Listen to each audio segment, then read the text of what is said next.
Let's play ball.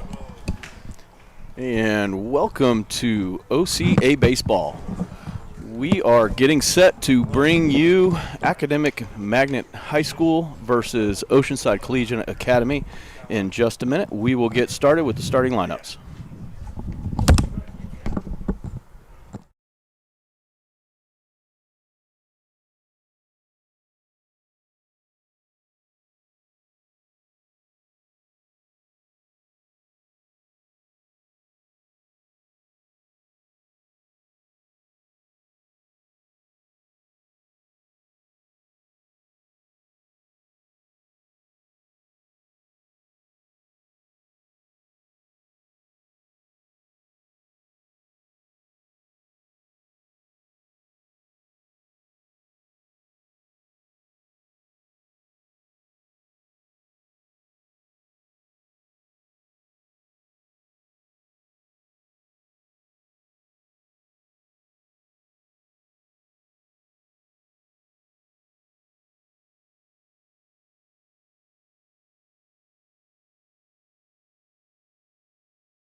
And here we get set for some Oceanside Collegiate Academy baseball. Hope everyone can hear us coming to you.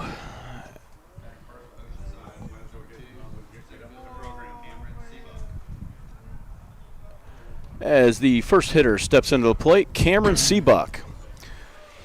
We will, this is going to be an interesting little night as Oceanside looks to get all of their players mixed in, and I believe Magnet is doing the same. These two schools know a lot about each other, and a lot of these kids grew up going to school together. So it's going to be a fun one tonight as we get set for the first pitch from the pitcher, number 6, Cam Thielen. I'm senior if I have the right guy. And first pitch is fouled straight back by Seabuck for strike one. I'm Torrey Tyson, joined here by my sidekick, Rhett Brooks, doing the scoreboard and the video for us. And Rhett's already behind on the count as the second pitch comes in, and it is called strike at the neck for strike two. Wow. Looks like we don't have the real scoreboard going tonight, Rhett, so we're going to have to be on top of our – got it. Oh, it is going. Cameron with a weak ground ball to short. See if he can beat it out. Came up, fielded, and even the fastest man in America gets thrown out by a step. Nice little play there by the shortstop. Stepping into plate now is number 13, Tagger Tyson, catcher for the Land Sharks. We'll have to see once they come out defensively how they're arranged, as we were not given a lineup before the game, and I think you're going to be seeing about 19 people play. And the first pitch from Cameron is swung on high, and a check swing. On Cameron? Cameron. Well, I think that's his first name. The pitcher's first name is I thought Cameron. you were talking about Cameron Thielen, I believe. And there's the second pitch in the same exact spot. Tagger takes it this time for ball one. So we've got a 1-1 count with one out here, and we're breaking out the radar gun here as senior Thielen is bringing in 82 miles an hour on the corner for strike two. So Tyson down to his last strike and what I'm assuming will be his only AB of the day. And here's the 1-2. A curveball just missing his shoulder for ball two, even the count at 2s. And see, Red, I'm busting on you, and I've still got Seabuck up on the video. So Tyson hits a pop out to second base. That'll be the second out, and Tyson told me this exact thing on the way in. He said, "There's no way that we score in the first inning." So stepping into the plate to see if he can prove Tagger wrong is Jackson Sobel.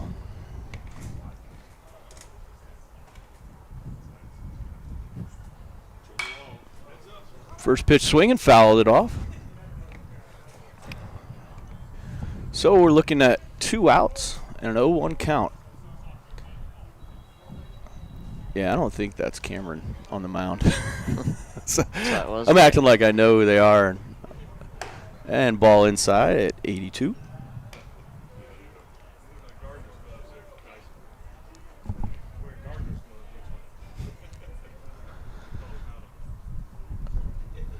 Jackson ready for the next pitch. Jackson foul tips it into the mitt.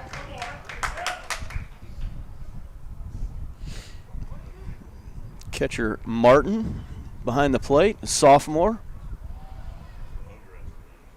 The 1-2. Fouled off, 77 miles an hour.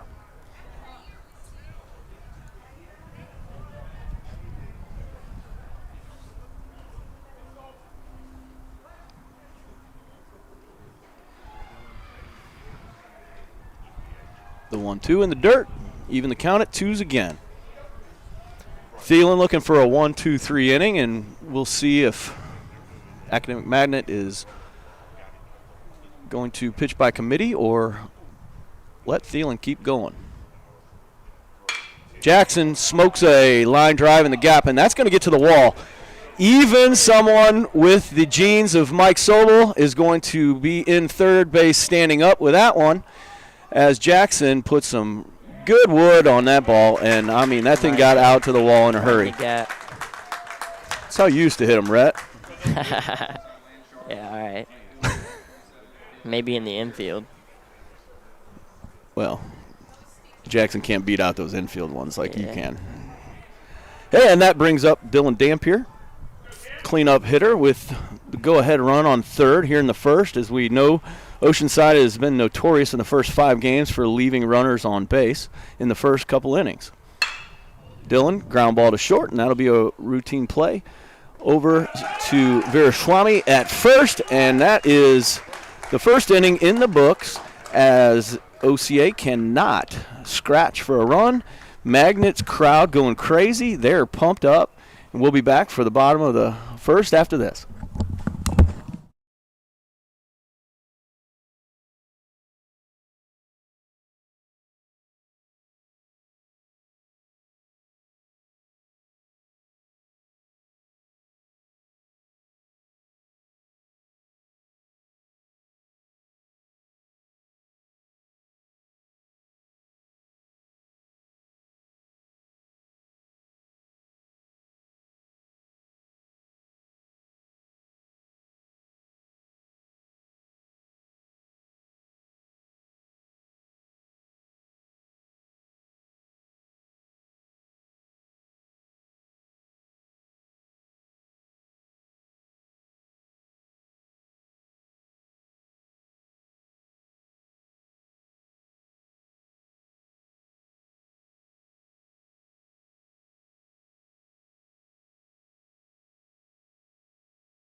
We are back for the bottom of the first. As we get set, I will do my best to take you around the horn, as there's already been some substitutions for Oceanside. One thing I can tell you is pitcher for OCA is Aiden Brown, senior. Magnet's coach jogging over to third as we await the first pitch. And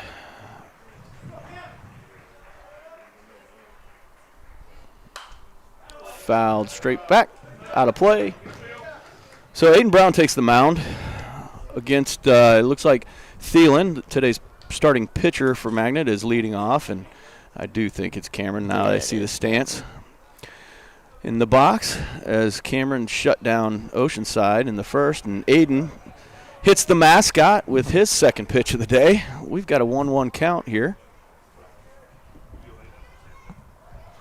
So it's a 1-1 count with nobody out here in the bottom of the first. Aiden brings that one right in there. First strike 2.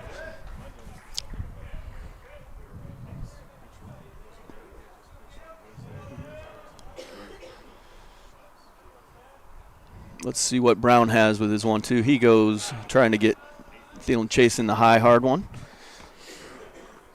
So even the count at 2s. I know Thielen, a center fielder, so he can obviously get after it with the legs. And he chases what would have been a ball, but goes out of play.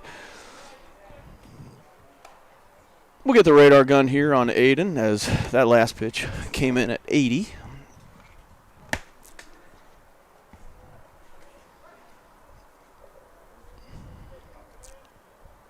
And a breaking ball. Good pitch. Executes the breaking ball low and away for out number 1. And that will bring up right fielder number 7, Cummings.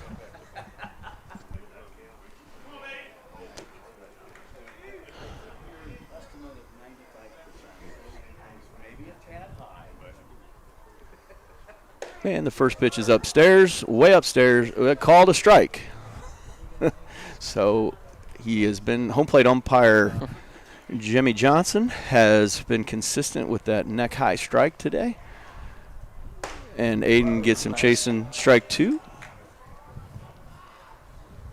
So quickly with an 0-2 count and 1 away, Aiden Brown working quickly as his battery mate tonight is Michael Bronco getting his first start of the year at catcher.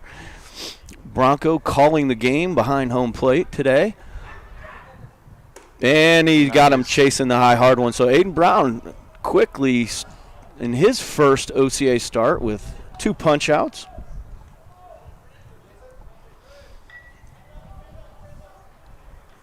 And that's going to bring up Jason Ward. I know his name for sure. He's number 10. Jason was an OCA Land Shark his freshman year on the JV team and has popped this foul, but that should get out of play as Bowers gets to the side and just cannot quite reach over. So back to the hitter here. We've got Jason Ward, a left-handed pitcher, outfielder, first base. He's playing center tonight, at least right now, while Thielen is pitching. So Jason gets another life as that foul ball sails out of play. Chases the high heat, which Aiden's got the high ched being chased tonight. So Aiden with an 0-2 count again. He did try and get him to chase up at 82. We'll see if Aiden comes back with the high hard one or if he feels comfortable throwing that breaking ball to a left-handed hitter. Oh, yeah. Nice. He struck out the side. 80-mile-an-hour fastball. And that will do it for the end of the first as Aiden Brown strikes out the side in his debut as a starting pitcher. And we'll be right back in a minute with the second inning.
We are getting ready now for the bottom of the second inning as the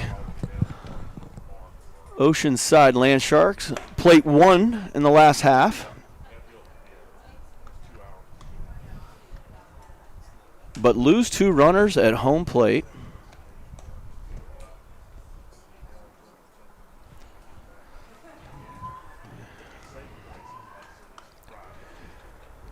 And I apologize if if there might have been lack of audio in the last half inning.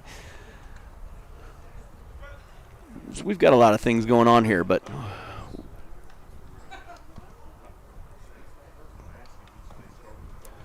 Aiden Brown taking the mound here, so this will be his second inning of work. As I said before, Michael Bronco getting the call, catching duties tonight. I'm just kind of looking around the horn as everything has changed since the game began. So we have Palmer at first, Lewis at third, Dusterhouse at short, Klimas at second, Reese Purcell in center, the other Lewis in left field, and right fielder Reed Warden. So we've got a whole different look out there in this inning as the catcher, who just made a nice little pick tag last inning, steps into the plate. Number 12, Martin, taking ball 1 up. I got to see a lot of Martin last year, much baggier pants last year. Now he's got the tight ones showing off the quads. And he's got the long dew. And there's the high strike that this umpire has consistently called tonight. Right, this is a lot easier for me. You feel stressed now? No, I'm straight. Okay. And Aiden trying to climb the ladder, but no luck. Ball 2. Martin looking down.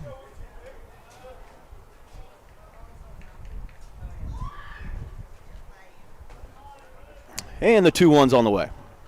Fouled straight back to even the count, and we'll see if Aiden continues his streak. As Aiden has, I'm just going to go ahead and jinx it, Aiden has struck everyone out that he's faced. Sounds good, doesn't it? Yeah. Sounds great. And I can still say it, Rhett. Yeah. There's another punch out. There is the 4th K for Brown. And that brings up my favorite AMHS player, Virshwami. Vishwa is a junior who, I mean, was very lucky that he got his mother's genes so he could play sports, as his father didn't really give much to help with his older brother Kadar playing in college now. So Vishwa awaits the 0-1 from Aiden Brown. Vish takes that ball, called strike. So Vishwa in the hole, 0-2. See if Brown can continue the streak. And there it is. Oh, but a line out. So Vishwa hits it hard, but right at second baseman / catcher, Reed Klimas. Well, Vishwa can be happy with that at bat. He didn't strike out.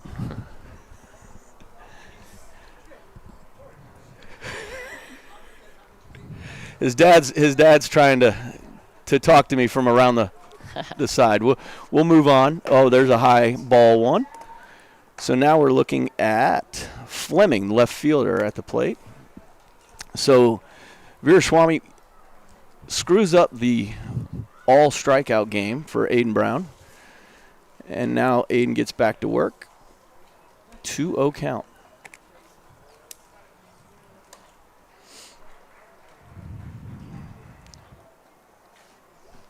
As I said before, a lot of these kids went to grade school, middle school together, some even in high school. So nice little gathering of families who are familiar with each other. As Brown goes 3-0, maybe a little rattled after not striking someone out. I don't know. And the 3-0 is not automatic, and that's ball 4. So Academic has their first base runner of the day as the shortstop. Reed, number 9, steps in. Not much of a lead off first. He gets a little more, and Brown delivers to the plate. Strike, high strike. But as I said, consistently high strike. Hitters can make adjustments to that, Rhett. You know, I know we didn't mind up and down, but man, when they give like a foot off, that's tough. And there's that high one, not called a strike this time.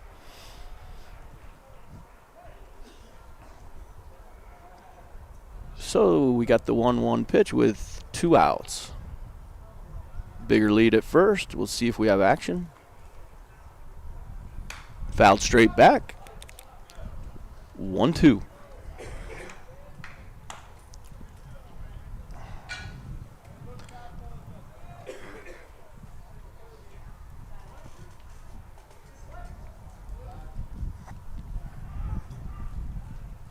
Brown set. Runner takes a bigger lead, no action, and fouls it off again. Reed is battling there to this Aiden Brown.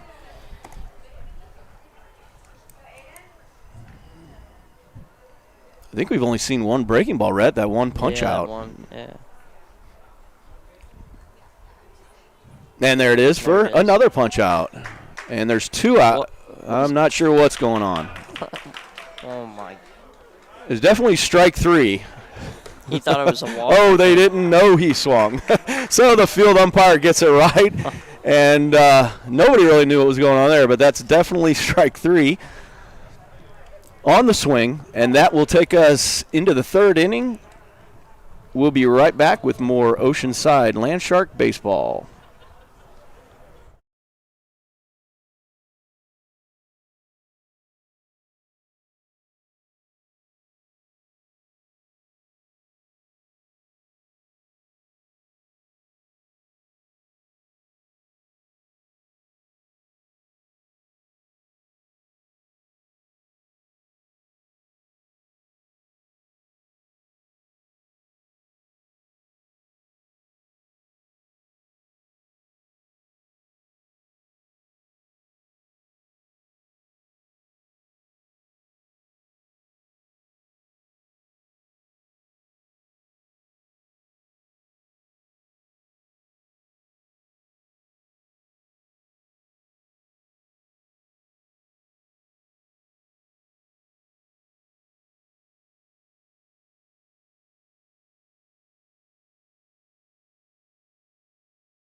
We are back trying to get started for the 3rd inning here as Cameron Thielen's still on the mound for Magnet.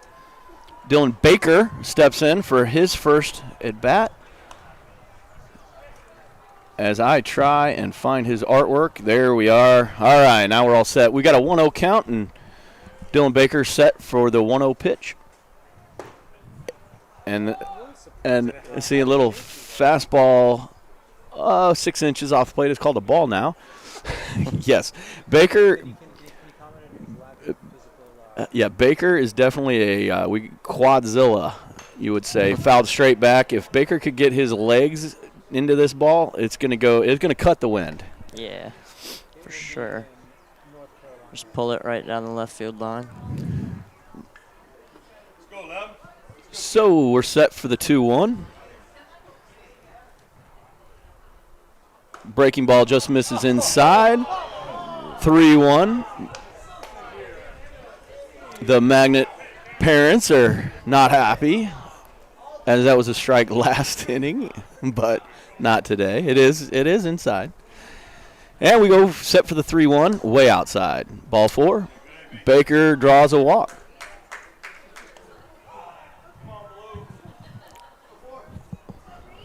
So Reese Purcell now stepping in, as we are just going to have to wait until someone's announced to see who's up.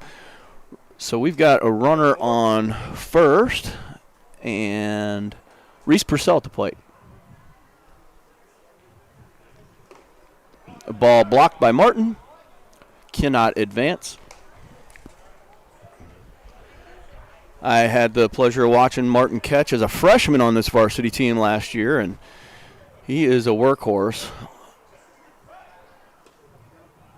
Oh, and they call him out on the pick over to first. Wow. Wow is right. It was a quick pick. I'm not sure he had him. We'll have to ask Vishwa, the first baseman, next time we get a chance to talk to him. So that clears the bases, and it brings up, well, it keeps up Reese Purcell, and that's a ball way inside.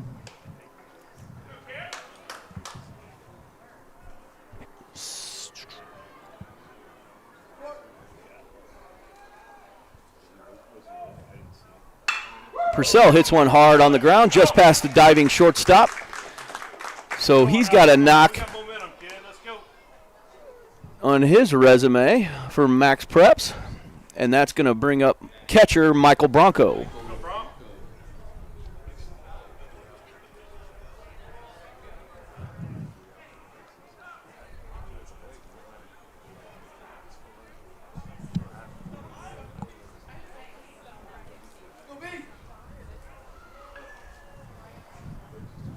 The first pitch to Bronco is through the legs of the catcher, and Purcell quickly moves up to second on that. Catcher not happy with himself, fires it back wide. Nice play by Thielen. Good thing he's athletic for Magnet, because that ball would have allowed Purcell to advance to third. So Bronco in here with a 1-0 count and 1 out. Bronco has not had much action yet, and watching Bronco, he is Mr. Aggressive. It's hard to walk him, and he takes the ball way up for ball 2. There's a handful of these Oceanside hitters that just refuse to walk, my own son being one of them, Bronco being another.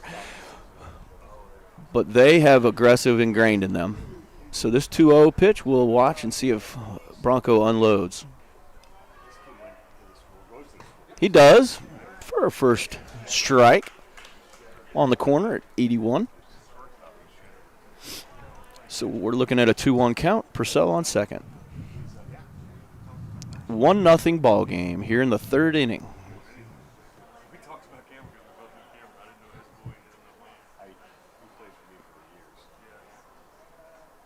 Fouled straight back, 80 mile an hour.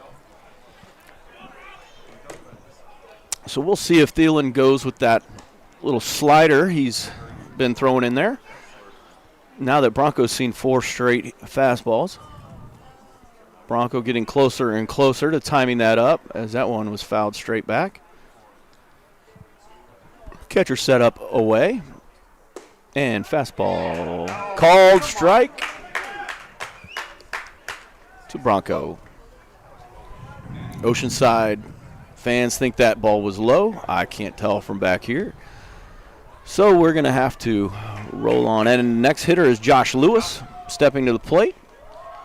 Lewis, one of the twin Lewis brothers, and he hacking first pitch.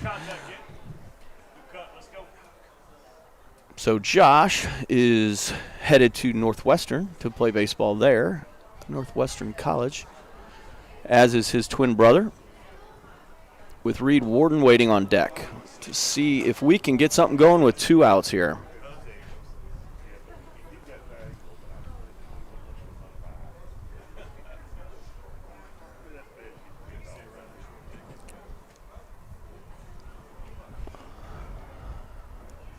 That pitch is on the way. Fouled off late. 1-2 count.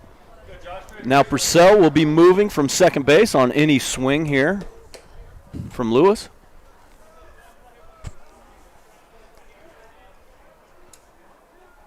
Magnet just 180 feet away from. I'm sorry. They're not. Oceanside is. Thielen set. A tapper foul. Staying alive with a little 2-strike swing.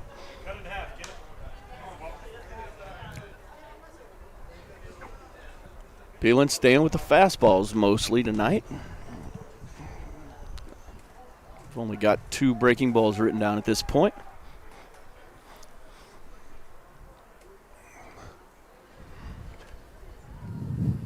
And there's the third one at 70 coming inside for ball 2.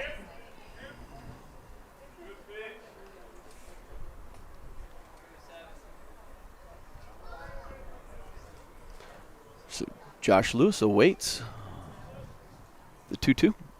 Fouls it off again. Tough out here. Purcell was getting a little more aggressive with his lead. That last pitch. 2-2 on the way again. Right at the shortstop again and over to first for the third out. So Oceanside goes scoreless again as we get set to head to the bottom of the third and see if Magnet can tie this game up.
We are back at Shipyard Park, set for the bottom of the third inning as Aiden Brown toes the rubber again for the third, as he's already working on 4 punch-outs after 2 innings.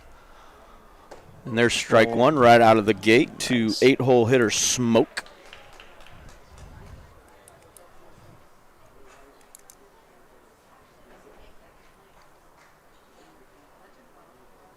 And they're chasing the high one, Smoke chasing that one.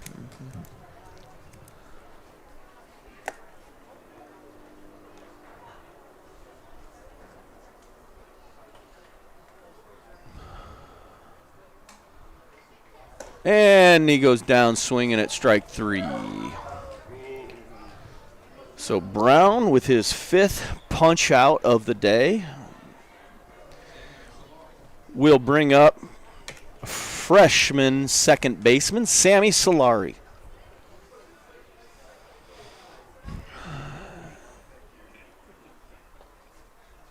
Aiden Brown's first pitch to Solari, low, the ball 1. I've seen Sammy working in the cages next to us a lot, so I know he is one of these Magnet players that has aspirations to play past high school. As I said, only a freshman.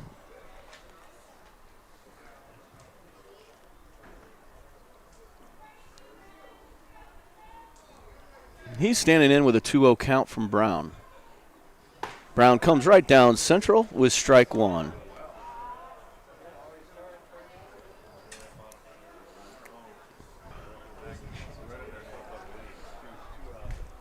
The 2-1 pitch on the way. Fouled off. 2-2 count. Red, I'm really interested to see what the Magnet hitters keep looking down to third base coach for and every pitch with nobody on. I'm confused. They take their time, too. They do take their time.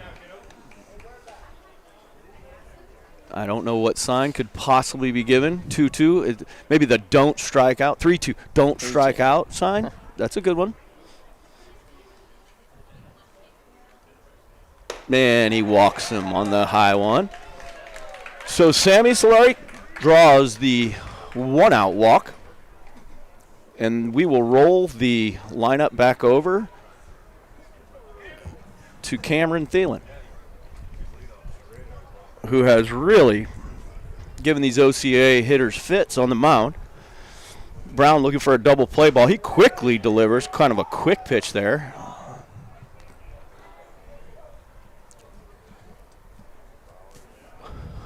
Oceanside looking for a double play to end the inning here. Brown comes set. Fouled straight back. Thielen stands in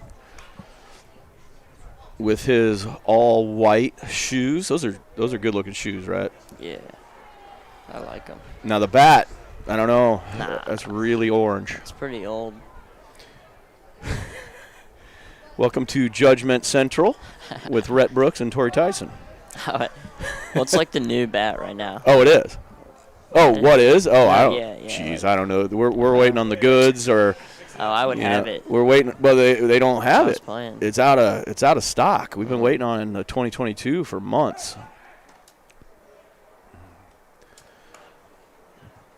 I definitely know the goods is one of them, and that voodoo. Have you seen that purple voodoo? Ooh, yeah. The bat is light. I don't buy the drop 3 in that thing. So we're looking at a 0-2 count with a runner on first, and Cameron fouls that off. Man, if his first name's not Cameron, if I'm wrong. It definitely is. I heard them like cheering in the dugout. Okay, good. I'm right. Pretty sure.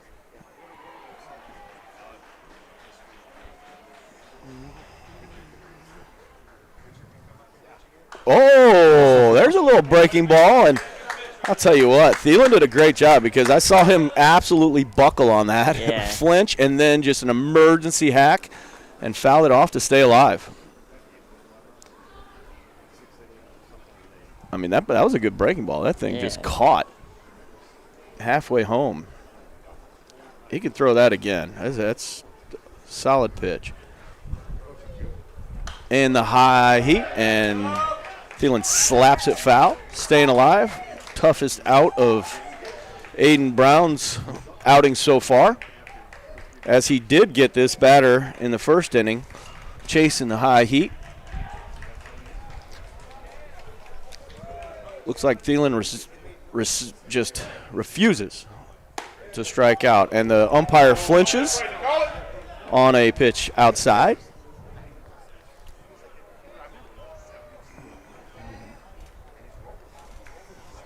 So we've got a 1-2 count. And Cameron goes down swinging after a nice at bat, and Aiden Brown snaps the glove with his tough guy look. Did you see it? Nah. Oh yeah, he went getting tough the guy. right. He was pumped. So Aiden Brown just chalks up his 6th punch out of the day to bring up Cummings. And he pops up the first pitch. There's going to be a tough play for Bronco at the wall, and he cannot come up with it as it falls just a foot in fair territory, straight down that net line. Bronco, the good guy that he is, hands the bat back to the hitter. Just need a single, big.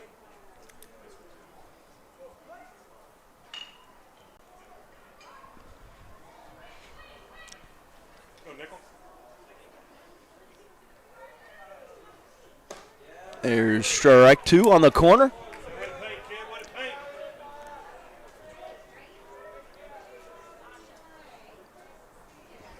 So we'll see if we get some action from first base. Here with 2 strikes and 2 outs. See if Magnet pushes the build. No, they do not. We've got a ball out for ball 1. I know Bronco would like a chance to throw somebody out in his first start. I'm sure he's hoping that the freshman Sammy Solari takes off for the races, tries to swipe second. Pick over. Ball 1.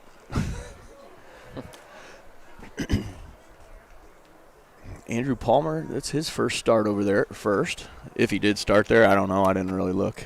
Is Jarnigan maybe? I don't know. I think it was, yeah, it was Jordan. And the count goes to 2-2. 2-2, yeah.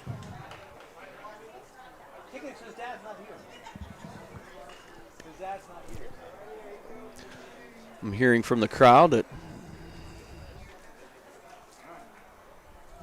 hopefully Cummings' dad is able to watch the broadcast and see his son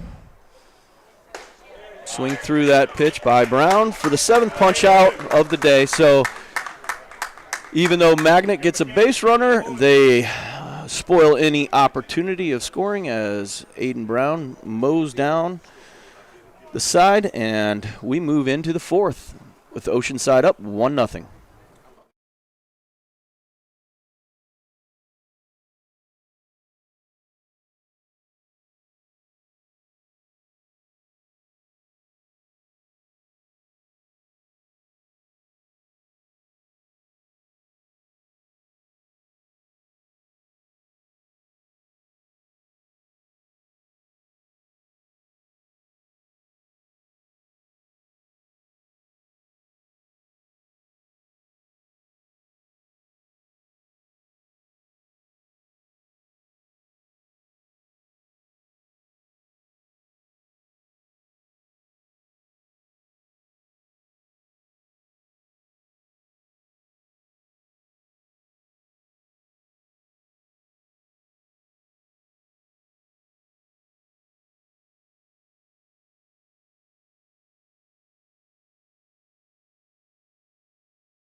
We are back streaming this Oceanside Collegiate Academy baseball team as Reed Warden steps in to lead off the top of the 4th inning.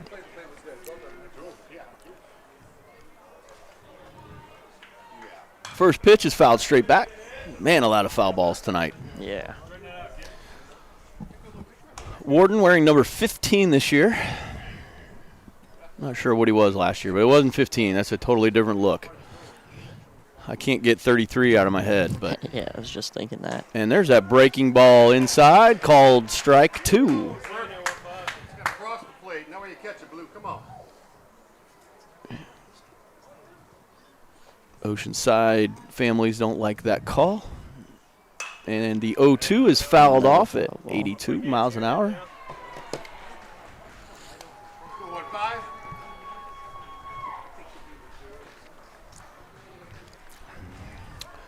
So Thielen cruising here. And I don't know how that slider didn't hit Reed in the head, but Warden ducks out of the way to go 1-2.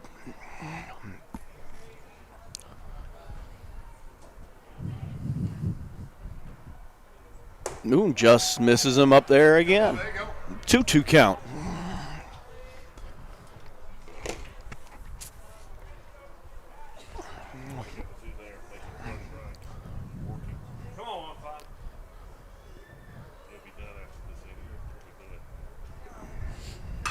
Warden fouls one off. Out of play again. This is Reed Warden. I've seen him for years, and so have you, Rhett. Yeah, Just fighting them off.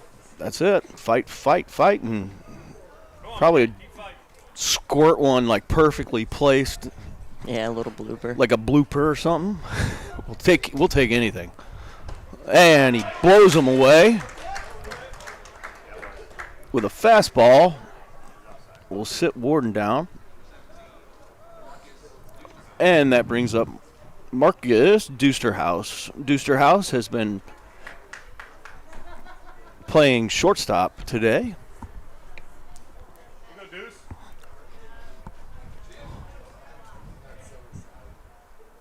And he swings first pitch and fouls it out of play to the right. This Oceanside team is not afraid to swing the bat. It's freshman Andrew Palmer waits on deck.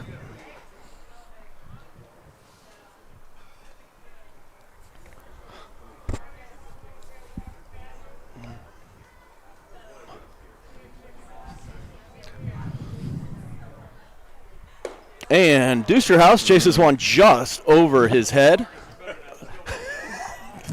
Wow, he shakes his head at himself. Marcus is probably the favorite character of every player in that dugout, so I'm sure they're going to give him trouble for that swing. The 0-2 on the way, and that would have hit him, but he hit it instead. And Virshwami makes the little basket catch at first. Dusterhouse frustrated. I can't wait for him to see that playback on video. And that will bring up freshman Andrew Palmer. Oceanside has relied on Palmer to spark them in their first 3 games of this season, and it's funny, now we're in a 4th inning of a game, still looking for a spark. Palmer takes ball 1 low and in. So we've got 2 outs, and we're looking for Palmer to yank one down the line here. For his 2nd dinger of the year, his freshman leads the team in home runs with 1. Good eye, Bob. Good eye, man. 2-0 count. Palmer looking to get one out front here. We'll see if he can turn one around.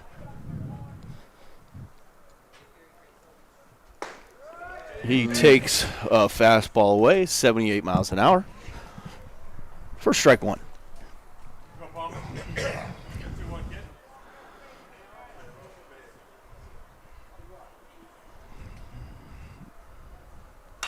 Palmer gets fisted, but that's going to play as that drops in right over the first baseman's head.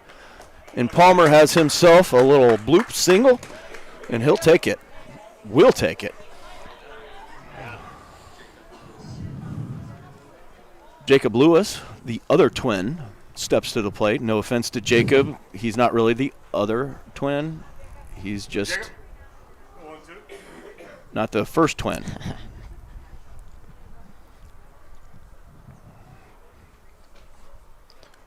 Jacob set with Palmer on first. And a ball in the dirt, and Palmer, great jump, advancing, no play. Good read by the freshman. Seeing the angle in the dirt, no hesitation. We've got some baseball IQ.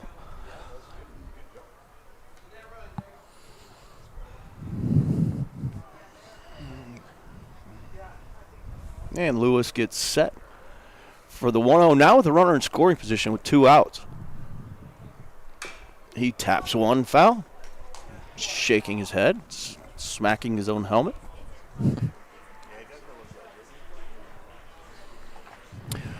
Reed Klimas awaits on deck.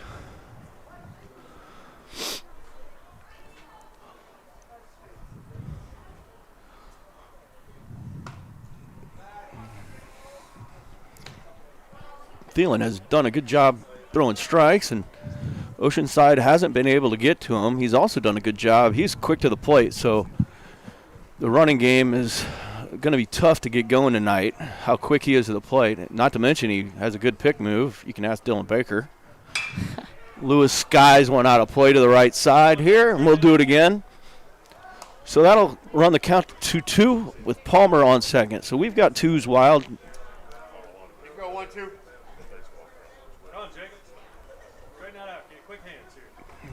Palmer off and running with the swing here with 2 outs and 2 strikes. Thielen set. Hit to center field. It's hooking. It's going to be close to the gap, and it does fall in the gap. As Lewis rounds first and takes second easy, and Palmer trots home with the second run for Oceanside Landsharks. No double dance, man. No double dance. Oh, I was Do you zoomed- prefer no double dance? I know you zoomed in No, there. I was zoomed in on him. I was waiting for him to go. Unless if he pulled some Briggs stuff, then So you go one thumbs down on Briggs? yeah. Okay. That was hard to watch. So you'd go with the no dance over that. Yeah. Hopefully we see a couple more attempts today. Or at least a couple more doubles. Yeah. So Klimas steps in.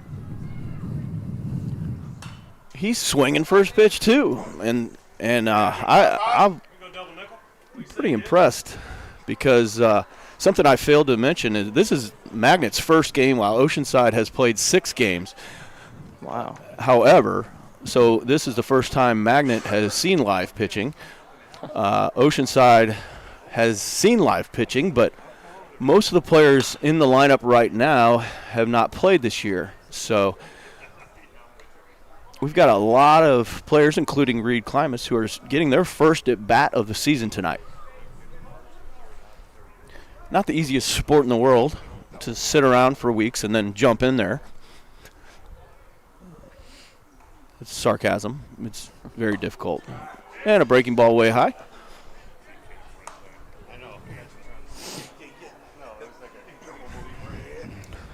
Dylan Baker and his quads wait on deck.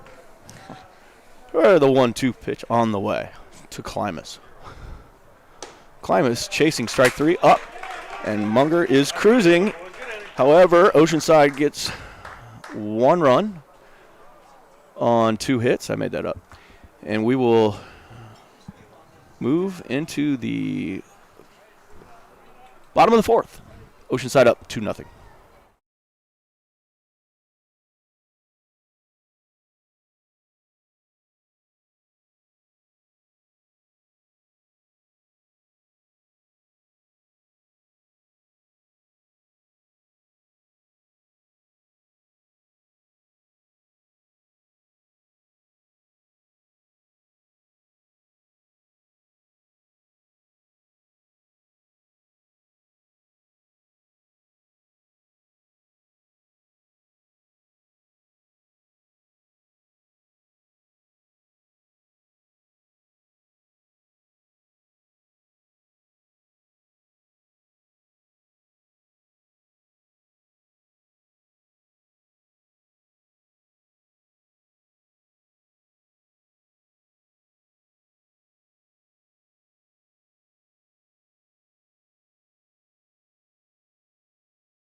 And welcome back to Shipyard Park for the bottom of the 4th inning with Oceanside up 2-0 after 3.5 innings on the Raptors.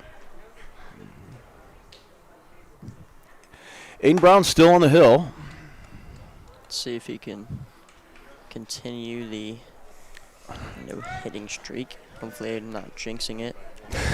And we got Jason Ward at the plate. Ball missing high.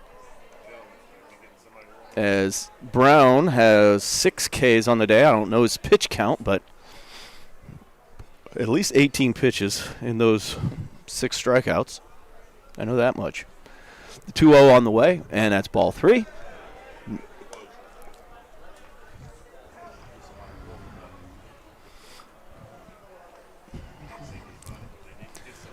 As they always say, leadoff walks will kill you, and there it is. Hopefully it doesn't kill you. I was trying to jinx the leadoff walk. You see how that works? Yeah. That brings up catcher.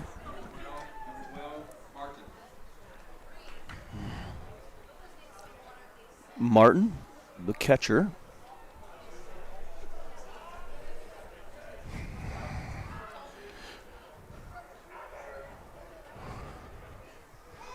Martin gets into one deep to left field. It's either foul or a tie game, and it's foul. I told you this catcher's he's a good-looking young player. And he just missed a home run by about 10 feet foul, but had the distance. That's the only way anybody's getting one out of here today is right down the line because this wind is tough if you go anywhere else.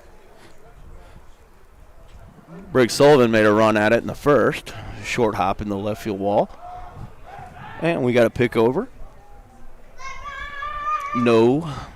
This is my favorite youth basketball referee who is out in the middle there doing umpire duties. And fouls it straight back to go 0-2. Let's see if Aiden Brown can get his swag back. Start punching people out today. He's looking for his 7th K. He's got the 0-2 count, so he's looking to bury something here or expand the zone somehow, not give him anything good to hit, but he picks over first. So we will wait a little longer for that 0-2 pitch.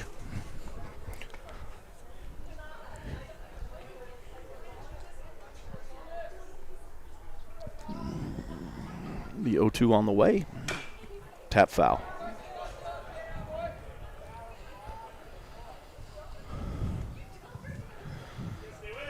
Jason Ward still on first after the leadoff walk. Vishwa Veeraswamy on deck.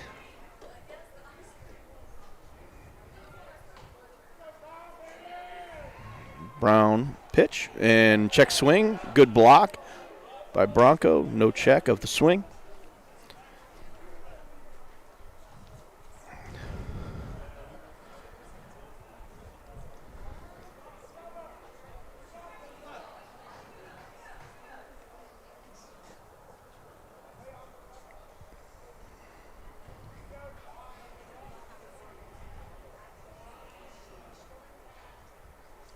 The pitch tapped back to Aiden. He will only be able to take one, and he throws it wild to first. Palmer racing after it. We're going to have runners on the corners here. After Aiden just kind of nonchalantly threw one high over to first to create a little pickle here for the Land Sharks.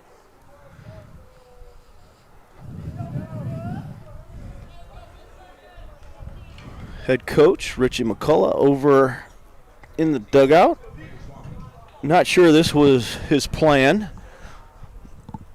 But Aiden has done a good job so far.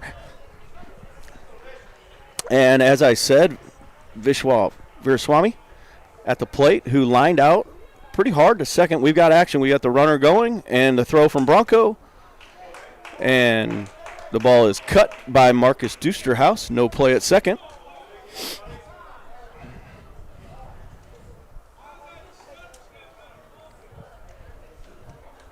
So now the tying run just 180 feet away here in the bottom of the 4th. With the best hitter on their team at the plate. Now, Rhett, my wife texted me that I was too mean to Vishwa's dad. Oh, wow. Last time he hit. So I'll retract some of that. He did give him some genes. He's a really good-looking dude. And he did pass on the looks to Vish.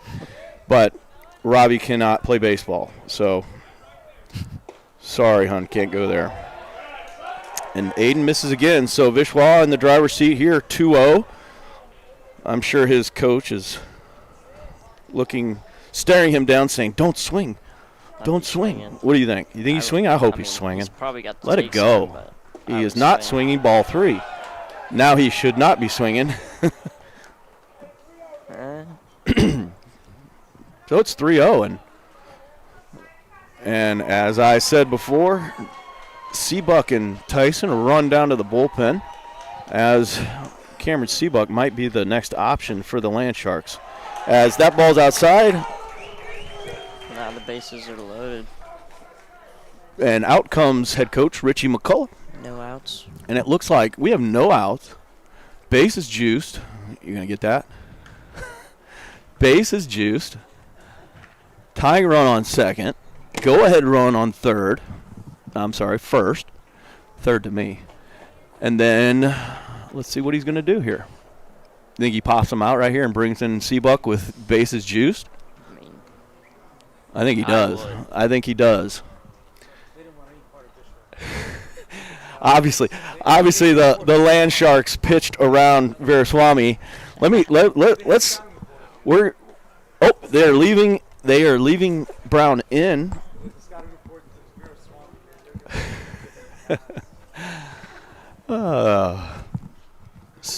So we get set.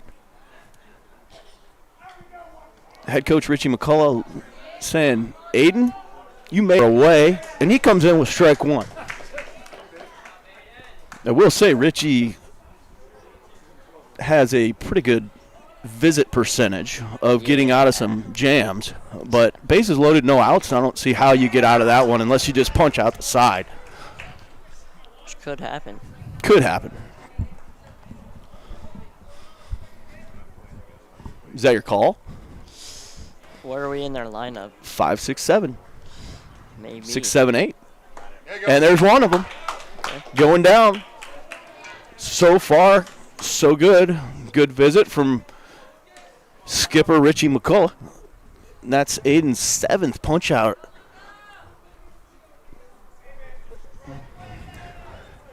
Double play ball here.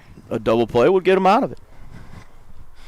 Strike 1, as Aiden has poured in 4 straight strikes since Richie visited the mound.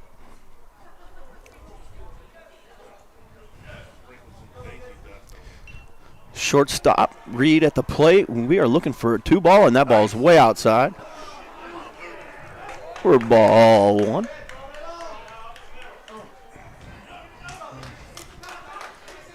I have the best view in the house, Red. Mine's even better than yours. Your camera's off to the side a little. I've got a great view. So I enjoy listening to these guys. We got base hit, and we are not going to have a tie game because the runner at second held up, didn't think it might not fall. So Oceanside gets lucky that hit doesn't cost them 2 runs. But it's 2-1. The Land Sharks are up 2-1, bottom of the 4th. With the tying run on Bases third, still got the juiced. bases loaded.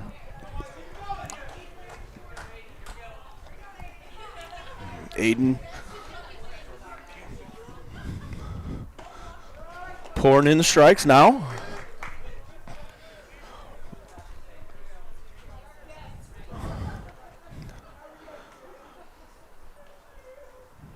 Ball up.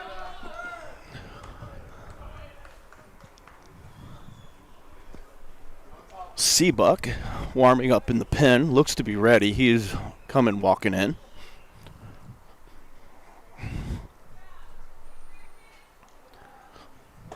Ooh. Pitch. We have a changeup? I think it was. That might have been the first changeup of his night. As Smoke, the third baseman, is in, who's sent down, swinging last at bat. He swings and fouls one way out back behind us.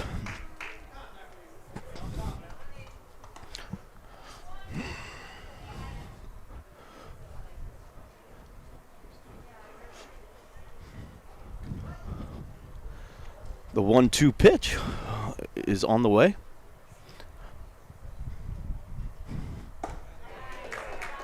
And he punches him out for his 8th K of the day. bringing up freshman Sammy Solari.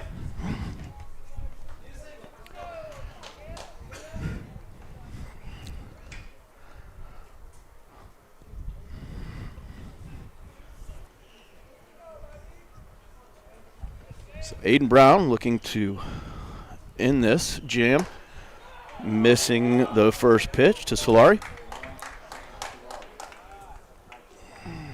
Red, if you want to know what I looked like as a freshman, that's it right there. Solari, not the tallest, little, There you go. only in ninth grade. Come on. A thick little athletic build. I've seen his swing in the cage. Very good polished swing mechanically. I give props to his hitting guy. That is not me.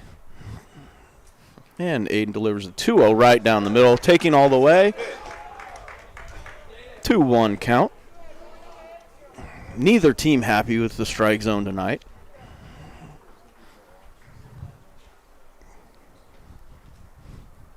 And way, way high. As Solari gets the typical, a walk's a hit. That means don't swing. That's what Coach always said to me. Just don't swing. He should have just said that to me. And he swings and hits a fly ball to center. And Purcell goes back and makes the play. The ball's hit pretty well. On a day blown out, it's going further, but not today. So the Raptors leave the bases juiced. They do score one, though, and Oceanside clings to a 2-1 lead moving into the fifth. We'll be right back with Oceanside Baseball.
All right. We are back for the top of the fifth inning.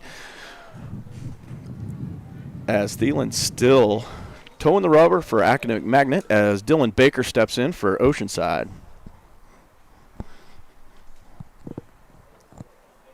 Only, well, I was going to say one AB, but one plate appearance for Baker. He drew a walk.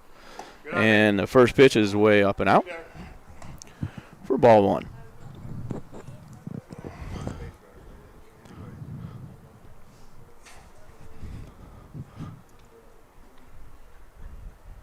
Baker lets that high inside pitch go. As you can read the body language on Dylan, as he really wants to hit. He does not want to walk again.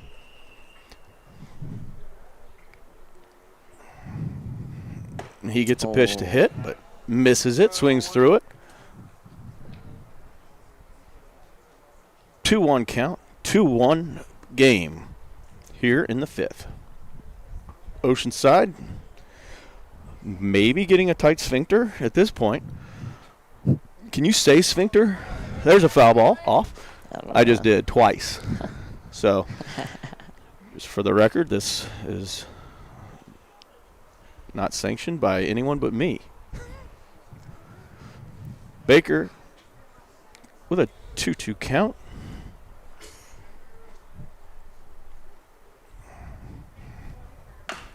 Taps it. It is foul. Okay, there's no call. Oh. And I'm not sure how in the world that was fair, but the umpire says it was in play. What? So we will, I guess that's fair ball. It's terrible. Not many fans agree with that, but I mean, Come on, Blue. hitting coach Tony Osterman with his first shout out. Yeah, it was a foul ball. We are, 2 foot. I guess the home plate umpire now, Tony Osterman, the hitting coach, has asked for him to get help from first base umpire. Yeah, for sure.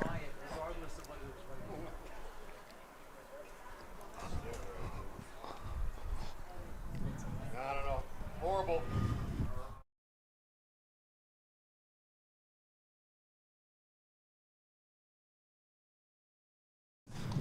And they will stick with the out call as Reese Purcell steps in. Here we go.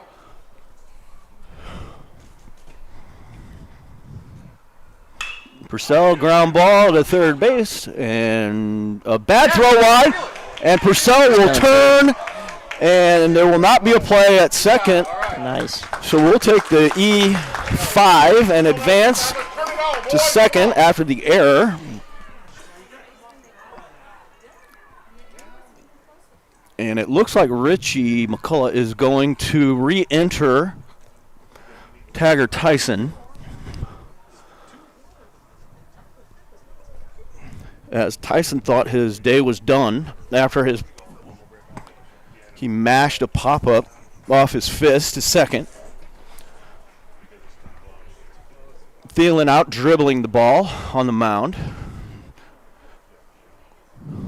trying to pass some time as home plate umpire writes down Tyson into the lineup, re-entering him.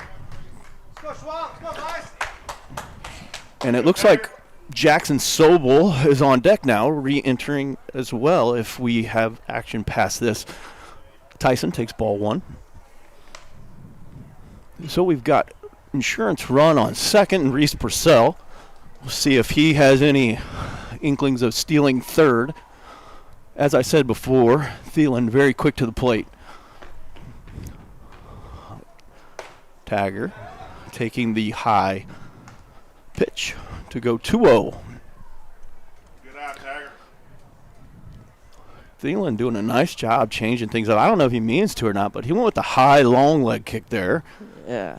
He goes with the short quick step sometimes. That can really screw with the hitter. There's the short one. And ball 3 at 80 miles an hour. Let's see if coach, so head coach McCullough gives Tyson the green light here with Sobel waiting to re-enter the game on deck.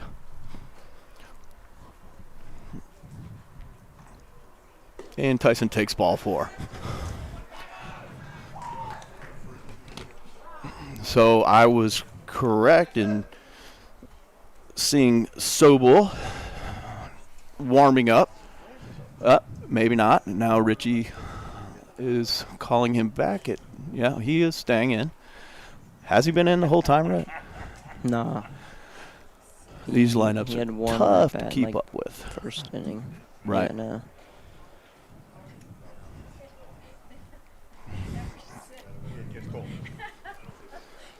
So Academic Magnet coach is out.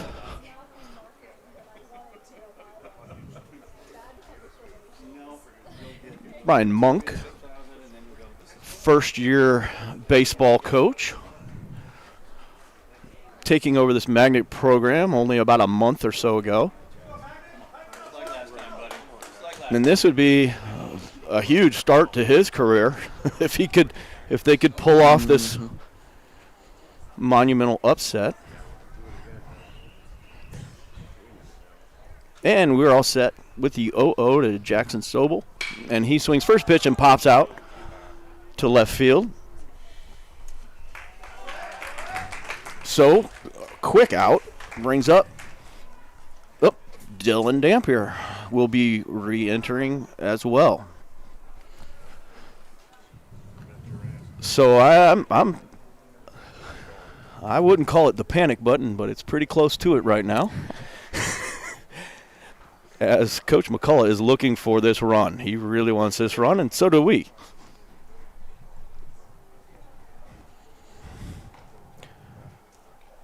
So we are set now that he has been technically re-entered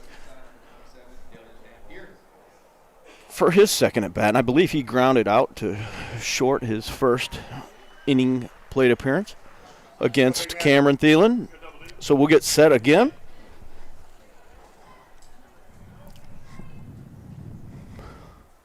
And he starts to chase the high one. Check swing, and they say no. And all the magnet parents moan. They actually have a better view of that than I do. So no comment from here. Dampier sitting in the 1-0 driver's seat. Oh, that was not Dylan's two-strike swing. That was all or nothing, and he came up with nothing on that one. His dad tells him to keep his head in and stay balanced. He can't hear him, so it's just for his own pleasure. And way outside. Good balance. Kept his head on it and saw it all the way. So we're set with the 2-1 pitch. Purcell staring down Richie McCullough, wondering if he can start stealing.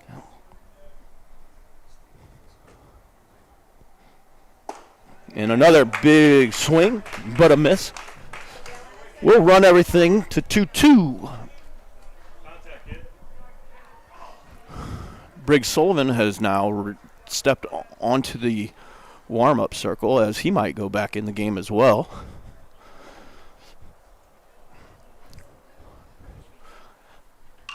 And fouled off. So we'll do the 2-2 again.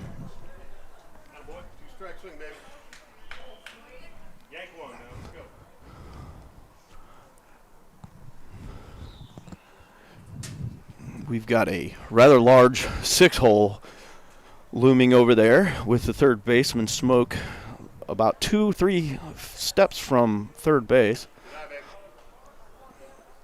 Possibly scared of Purcell swiping third and willing to give up the RBI single in the 6-hole, which I like it. You got this, kiddo, confidence.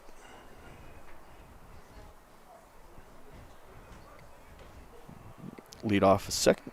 Tyson at first, and they go. And guess what? He hits. And we've got a collision. We've got a collision, and I hope everybody knows the rules.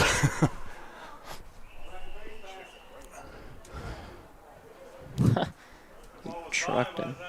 The ball was by the third baseman when he ran into the runner. So the runner, it is obstruction, but he has to, if he would have sent the runner home and there was a play at the plate, it would have been the umpire's discretion as to if that was interference.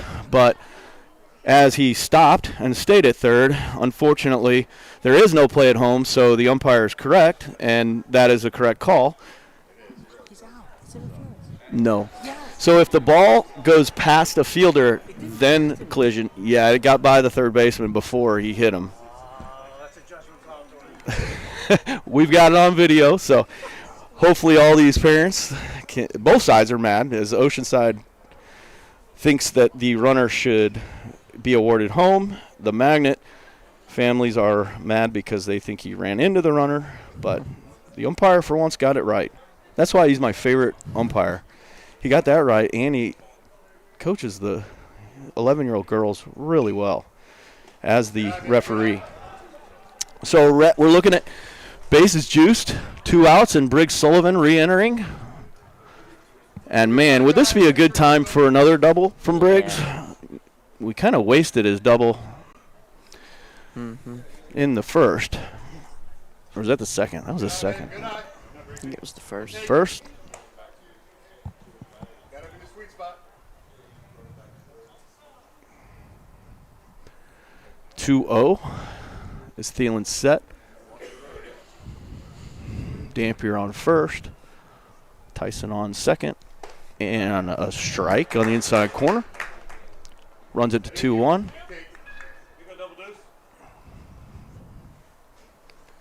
Reese Purcell on third.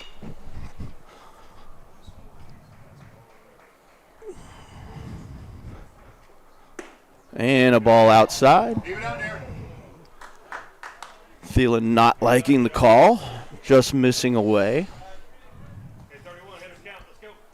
So we've got a 3-1 count with 2 outs, the exact situation that Magnet had last inning. We'll see if the green light is given here.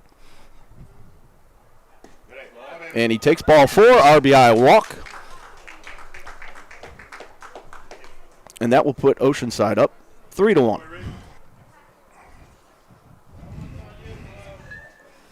And out walks Brian Monk. Looks like that'll be it for Cameron Thielen. He did a heck of a job going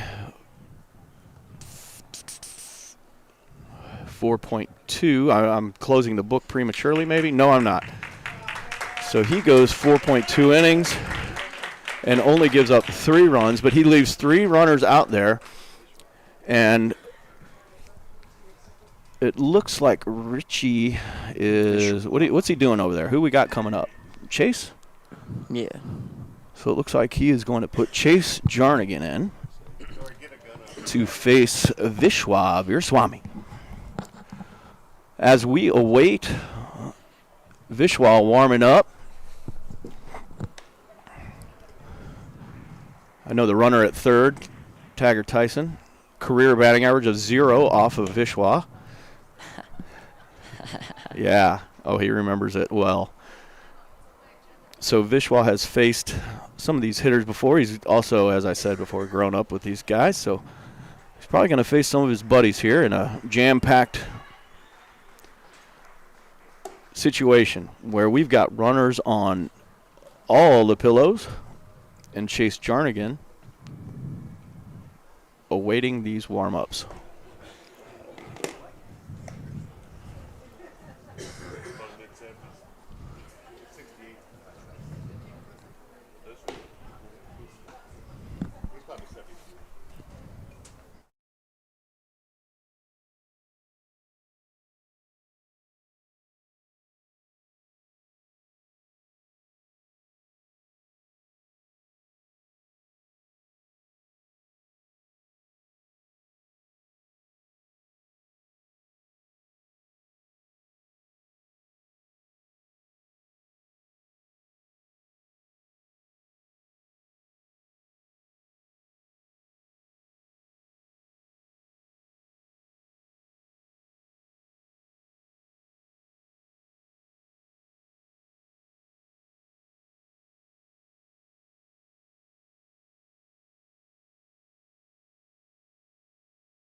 So that's what we have. We're back here after Veerswamy has thrown his warm-up pitches for Magnet.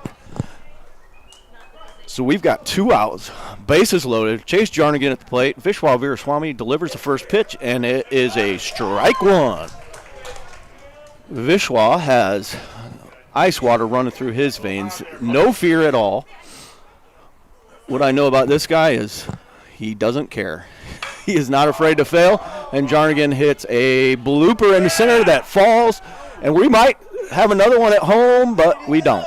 We lose our third base runner at home of the day, and that moves us into the bottom of the 5th inning, but Oceanside does do some damage finally to get a little breathing room, so we will run into the next inning with a 4-1 Landshark lead. We'll be right back with more Oceanside baseball.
Welcome back to Shipyard Park and Oceanside Baseball.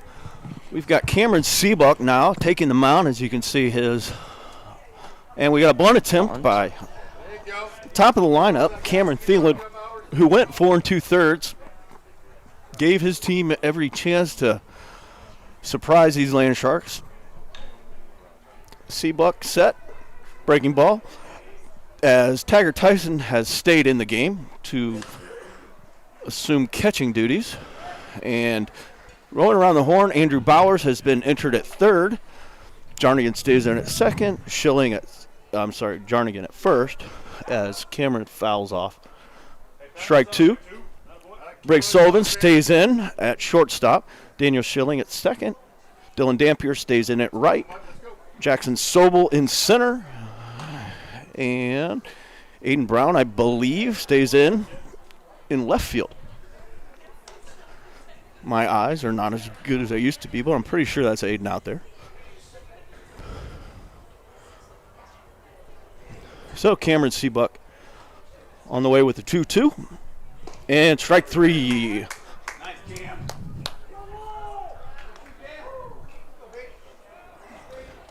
So Seabuck with his first punch out.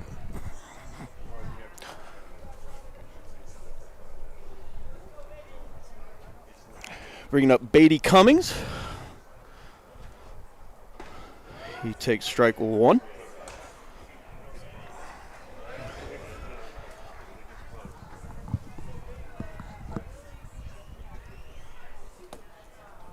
And strike 2 swung through. Nice, Cam. Way up now. Keep him on his toes. Cameron Seabuck looking to throw Beatty Cummins the hat trick. And he stays alive. Rhett, do you want to explain to people what the hat trick is? I know you've never done it, right? Wait. Pit. 3 Cummings strikes. has struck out twice. And he stays alive, fouling it off. The hat trick would be 3 punch-outs. You've never done it. You just don't know. Yeah. Come on. And then the sombrero is 4 strikeouts. Golden sombrero is 5 okay, strikeouts. yeah. You would be Never like, even- that'd be devastating. And Seabuck fires, ball up. Moving the count to 1-2. As we better get the radar going. I forgot that with Seabuck going, his dad's gonna want to know he's over 80. Oh, nasty breaking ball. Nice. Blocked by Tyson and thrown around the horn. For Seabuck's second punch out, and these Land Sharks' 10th of the night. As Jason Ward steps to the plate.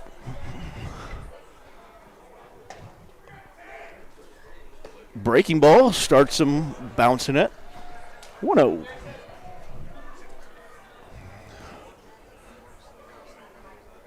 Man, the chill has set in. Wind's blowing now. I missed the mark by not bringing a jacket and gloves and coffee. Seabuck delivers, swing and foul back to go 2-1.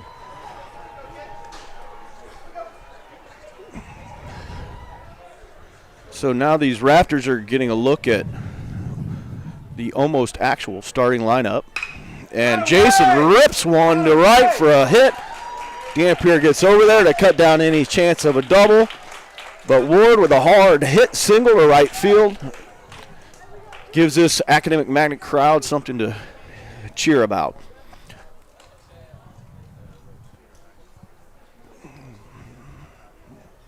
So that will bring up catcher Martin. Good stick. Let's go, Mark. Go, Thomas. Good hold one here.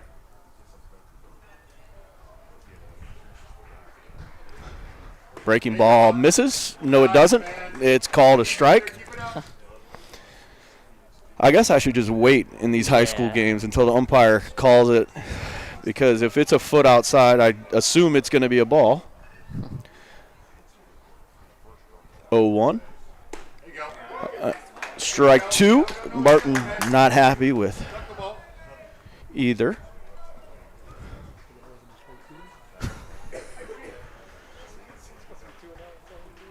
So we're looking at 0-2 instead of 2-0, and Martin takes a breaking ball inside, the correct call, and it's a 1-2 count.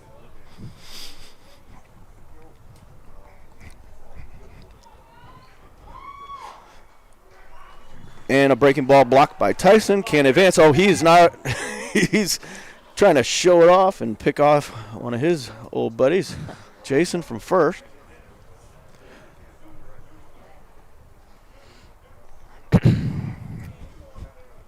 Martin set for the 2-2.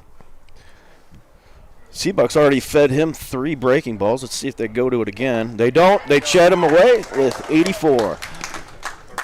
And that's going to do it for Magnet as they waste their 1 hit. And we move into the 6th inning with Oceanside leading 4-1. We'll be right back with more Land Shark baseball.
We are back for the top of the 6th inning here with Oceanside Landshark Baseball. As Veeraswamy still on the mound, Andrew Bauer stepping into the plate, and he pours in strike one.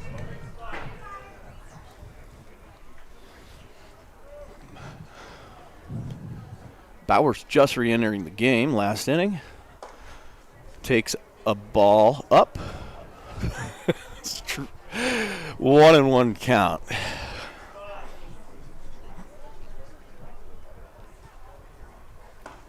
And another pitch up for ball 2. The high strike has disappeared. Bauer's now ahead in the count, 2-1. Fishwa set and brushes back one of his old teammates.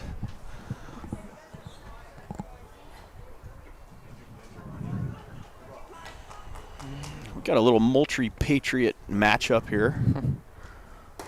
And a strike on the inside black, or maybe a few in, but strike nonetheless. We run the count, 3-2.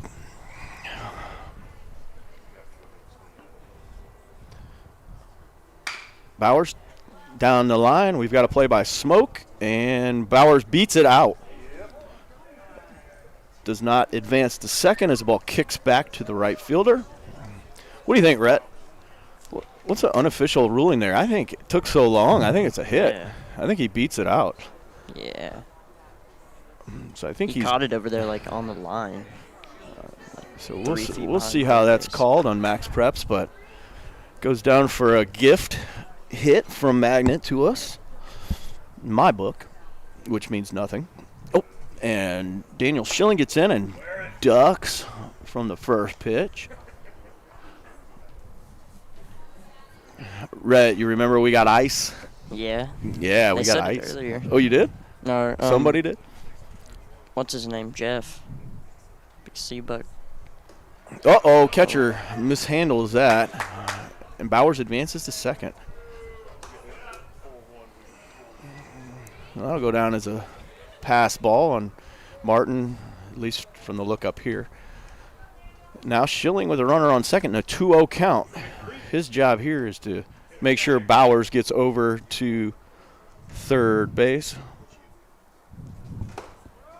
Oh. Come on.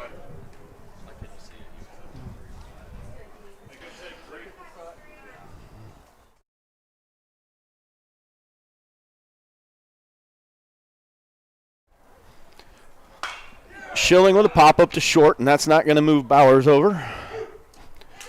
Unless he goes into stealth mode and sneaks by him. Or just runs over the third baseman. We've tried that as well. It worked. So that's going to bring up Dylan Baker. Man, I'm dying to see Dylan just get into one. Me too. Dylan, definitely the enforcer of this OCA Landshark team. They aren't afraid to start chants at the basketball games and get into trouble. His Baker, his buddies are here watching him. Baker, the muscle. And ball inside, 1-0. As Baker has yet to see much to hit today. He's been walked twice. Walked twice in his first start.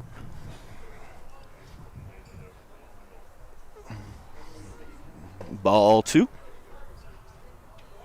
Good eye, big, good eye, big.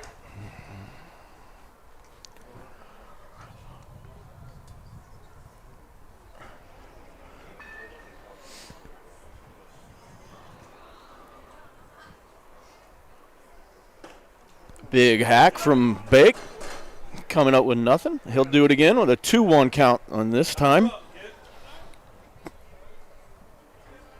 Wait on the D. Come on.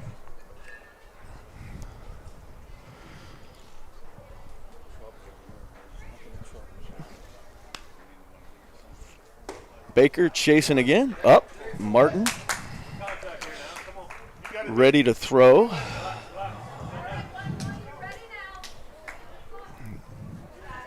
Veeraswamy pumping it in. 73-74 with his fastball. We'll see if he has any kind of off speed that he's working. He used to have a nasty hook, and he just cheeses them away.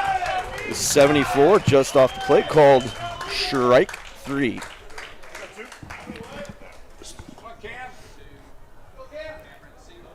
So that will bring up pitcher Cameron Seabuck. Seabuck, when he came in to pitch, re-entered into his leadoff spot where Purcell was. Cameron 0 for 1 on his night that he thought was done. OCA reverse course, put their starters back in the 5th. And there's ball 2.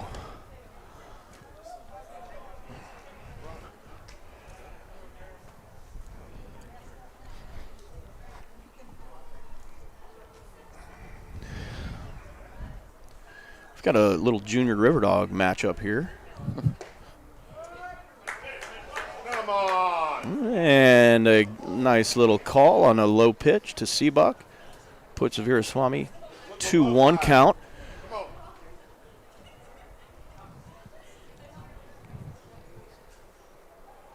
And strike 2 from Vishwa.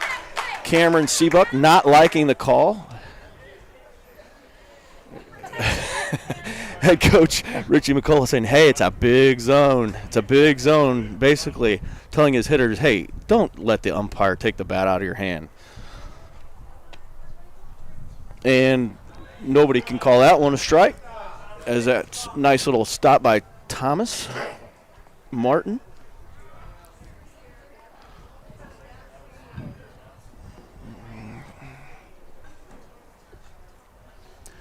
So Seabuck's got a 3-2 count here. Bowers jockeying at second. And Seabuck even looks back to see if it was a strike. It is ball 4.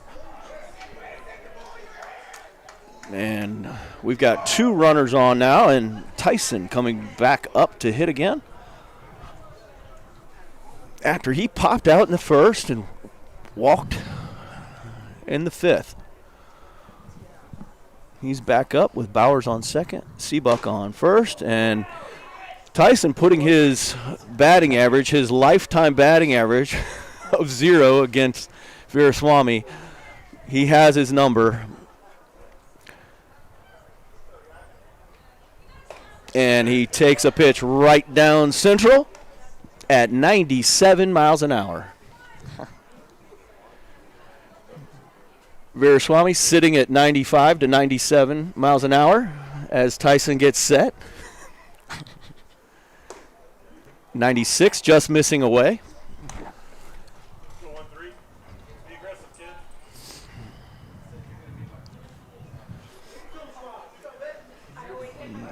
What a fun matchup here. I was hoping for this. I wasn't exactly hoping for it this late in the game as Taggart's out in front of 74. I'm sorry, 94. Tyson, nothing to lose here with a 0 batting average against his buddy, Vishwa. He can only raise that average 500 points with 1 swing of the bat. Takes a changeup in the dirt. Cut it in half, kid. Let's go.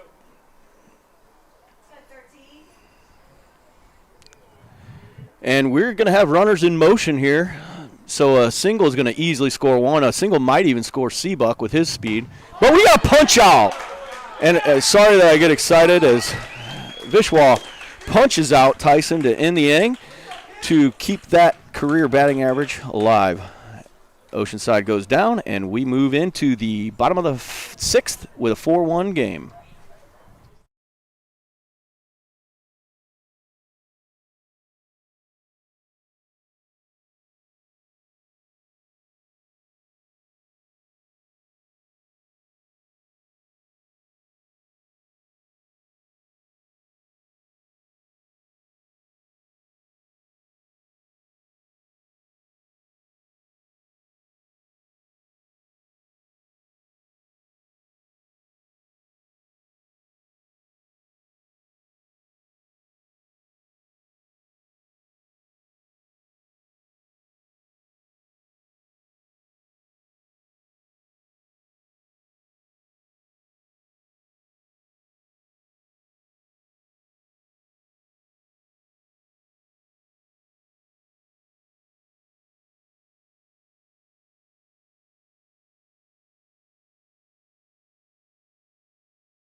And we are back as Cameron Seabuck delivers a first pitch. Ball outside to pitcher that is hitting Vishwa Viraswamy. And he bounces a fastball. And we'll go to 2-0. See Cameron fixing the hole in the mound. Yeah, on the turf mound. On a turf mound, yeah. It was the dirt. Yeah, it wasn't my fault. It's the dirt. And a 2-0 curveball.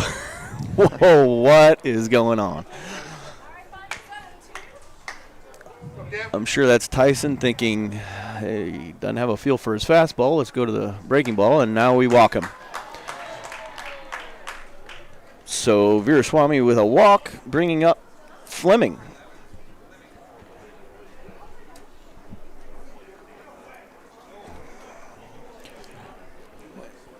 I'm going to take a wild guess and say, we got strike one to Fleming here. It's tough. They're going to have to swing. It's a big zone tonight. And there's a swing. And he's late. Way late.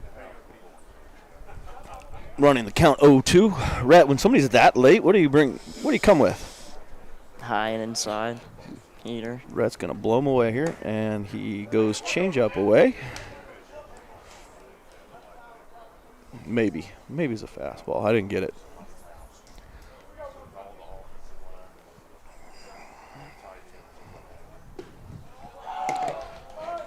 And an off-speed pitch in the dirt, 72.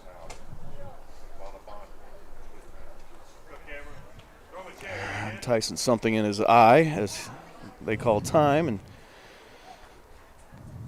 these black rubber pellets from this turf tend to jump around, and it looks like one got in his eye. Remember getting home and you got like, take your shoes off. Yeah. Hey, Mom. I would get him in my belt from like I would always head first slide, and I'd get him like all in my belt and my pants. Slaps one out to Aiden Brown, and Viraswamy will return to first as Jarnigan gives a little fake to him and freaks him out. So that's one out. And that brings up the shortstop, Reed.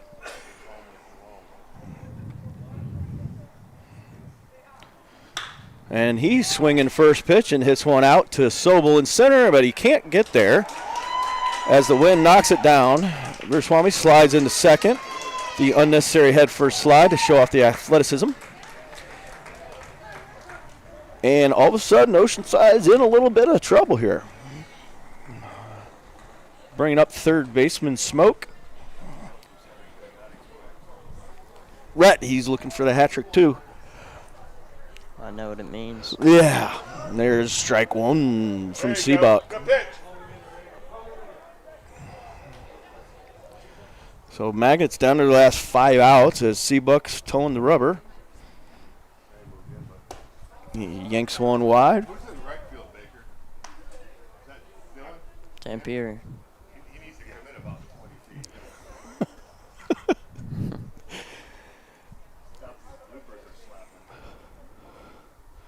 And strike two.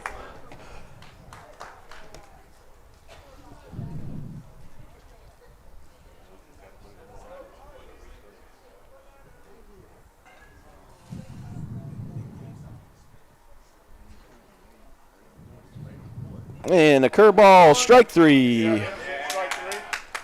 That's two down. And then throw him a hat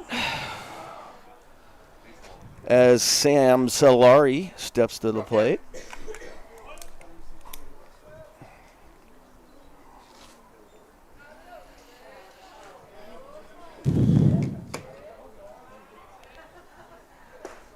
And we've got a back pick timing to first and a safe call over there as Tyson with a snap throw as Jarnigan sneaks in behind the runner over there. Just missing getting Seabuck out of this jam. The 0-1. Jammed up the middle, but that's going to play. And we're going to have a play at home if they send them, but they're smarter than that and don't. So we've got bases loaded and the go-ahead potential winning run stepping to the plate at the top of their lineup. Excuse me while I yawn. Cameron Thielen. Cameron reminds me a lot of my stepson, Will. Looks like he spends a lot of time flexing in the mirrors at home, digging his ripped bod.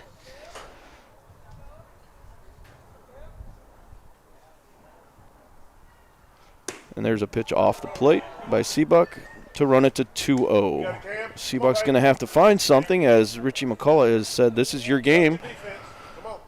There is no one else warming up.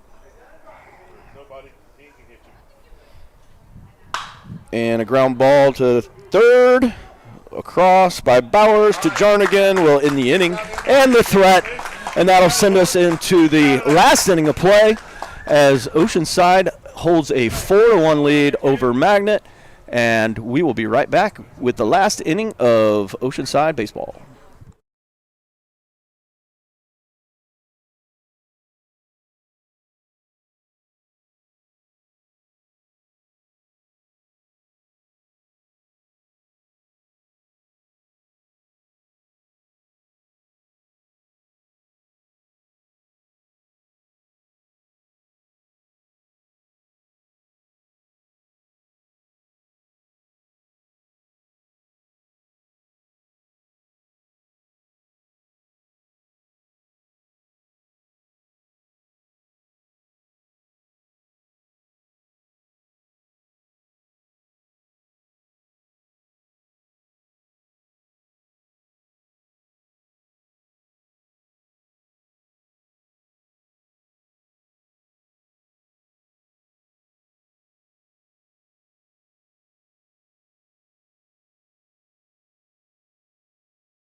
Well, we are set for the last inning of this game that we thought would be a quick one, and it has not been, as Magnet has put up one heck of a fight.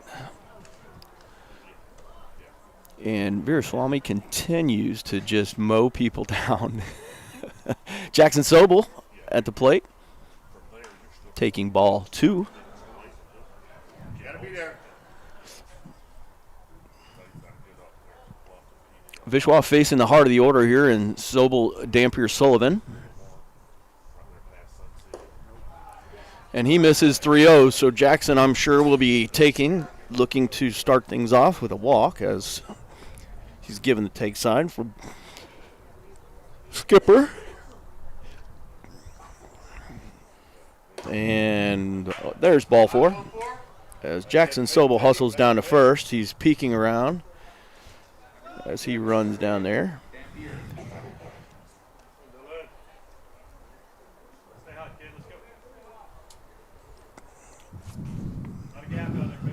So Dylan Dampier stepping in.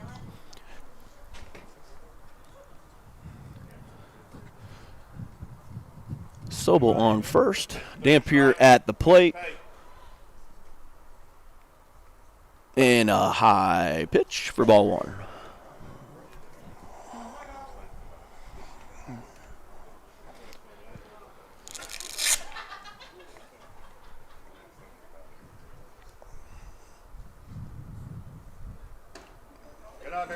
And that pitch is missing just inside, putting Dylan in a 2-0 count. We know we're getting a big swing here.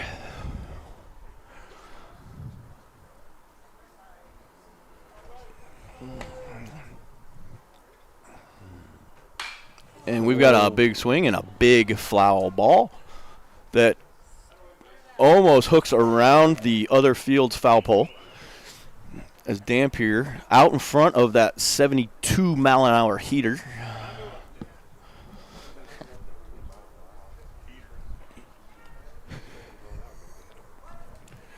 I can see this happening, Rhett. I know I said nobody's hitting one out, but I can see this.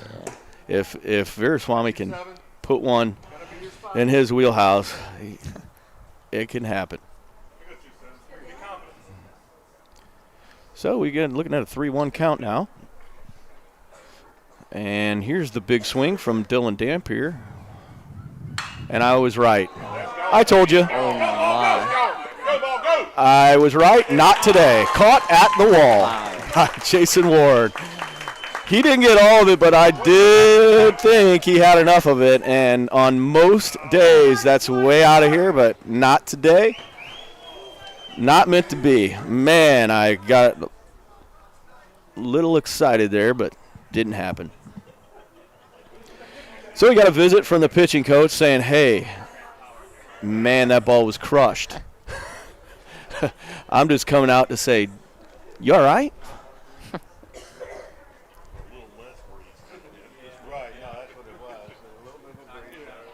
I'm sure Vishwa's trying to talk himself into staying in this game. And Vishwa wins the argument, and he's staying in the game. He's staying in the game. His dad thinks he was arguing to come out, but I'm saying no way. We're going to have to find out what that conversation was all about. I'm saying Vishwa talked himself into staying in the game. And that's going to bring up Briggs Sullivan with a runner on first and one out. With Chase Jernigan waiting on deck.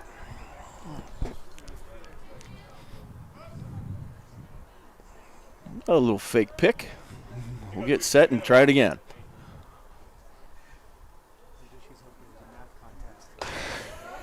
And there's a strike from Vishwa.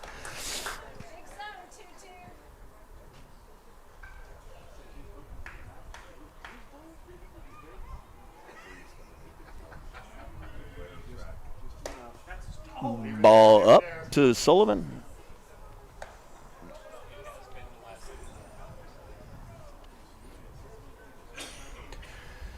I just deep breathed right there, Rhett, and I got through the cold. Now I'm warm. Oh, I'm freezing I'm now. warm. And a breaking ball misses for 2-1.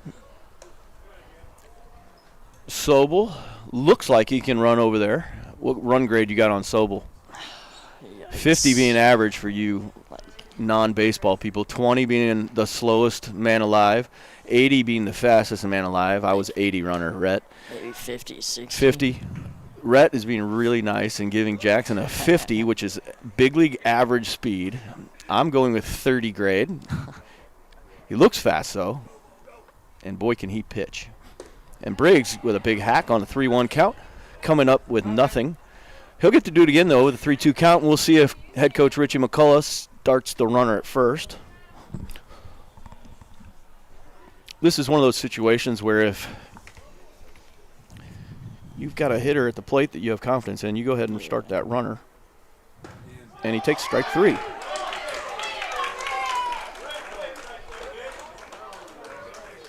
So, 2 outs.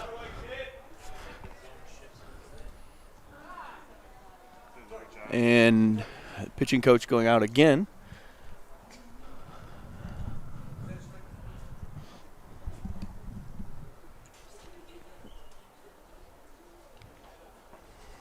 And it looks like they've taken Vishwa out of the game, and it looks like, I'm going to guess Jason Ward, left-handed pitcher, will be coming in from left field and taking the mound. As I said, these Raptors have not played a game this year. I'm guessing they're not very stretched out on pitch count. I don't know how many Thielen went to start this, but What a gutty effort by him. His arm's probably going to fall off tomorrow. He's going to need somebody to wash his hair for him or something. And Vishwa doing a nice job coming in and keeping the damage minimal. So Jason Ward steps in. As I said about Jason, he is an ex-OCA land shark. I think that was his nickname his sophomore year from last year's head coach. I think they just called him OCA.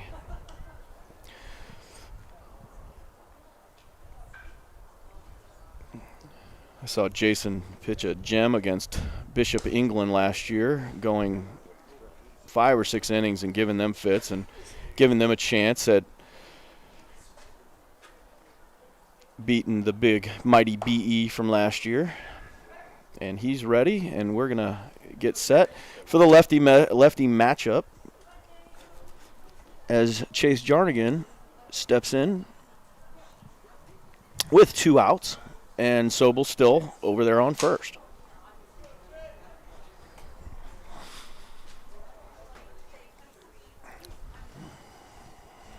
Jarnigan, also a College of Charleston commit, also a left-handed pitcher. Also a chance to possibly two-way play in college. Continue to develop on both ends of the ball, as is the guy who leads off first, Jackson Sobel. And ball in the dirt. Jackson gets a good jump and moves up to second. So now another insurance run in scoring position. Come on, Chase. Great place, wasn't kid? Puts his feet way into that batter's box. He crowds the plate. And he hits a high fly ball to right field that was called a balk, and hopefully they play this out just in case. As Jarnigan stops, and just for you that are watching, when a balk is called with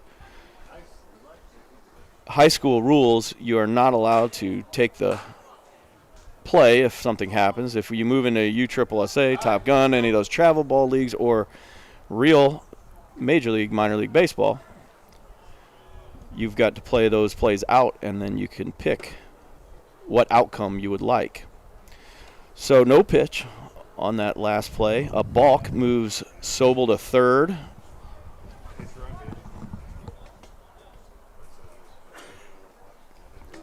And it's a 1-1 count, and I'm sorry, a 3-1 count, and that's ball 4 for Jarnigan. So now we've got the runners on the corners with Andrew Bauer stepping in, and magnet catcher Thomas Martin comes out and gives the first, third signs.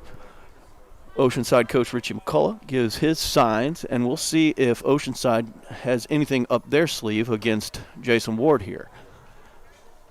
Go, Andrew.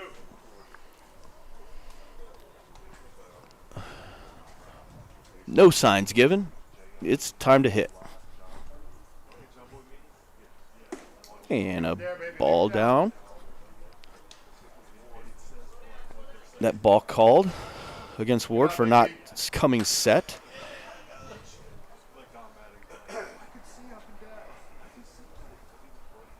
And the 1-1 to Bowers is low. In the dirt. Oh, a umpire said 3-0, even though the scoreboard says 2-1. Yeah, and that's what I had. I know, we were going off of just that. change it back. Yeah, 'cause don't it's- doubt yourself, Red. Don't doubt yeah, yourself. I was right. Bowers hits Wow. one hard to center, but not tonight, as that gets hung up, and Cameron Thielen drifts back and makes the awkward catch to end the inning. And we go to the bottom of the 7th with a tight game, 4-1 Oceanside lead. Cameron Seabuck taking the mound to see if he can shut down these Raptors when we come back with Oceanside Baseball.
And we are back, hoping for the last 3 outs here in the bottom of the 7th. Cameron Seabuck delivers the first pitch to, I believe, Beatty Cummings. Beatty looking for the sombrero tonight. Ball inside. So Cummings, Ward, and Martin, their big three, set to face Cameron Seabuck here in the last inning. And there's a jam shot to Bowers at third, and he throws it 107 miles an hour across the diamond for the first out. God, it's fun to watch that arm across the infield. He has a cannon. So that'll give us our first out, and we will go to Ward.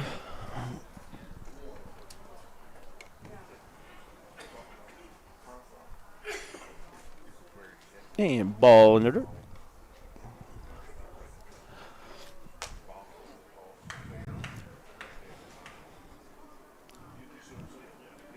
Next pitch fouled off for strike one, evening the count, 1-1.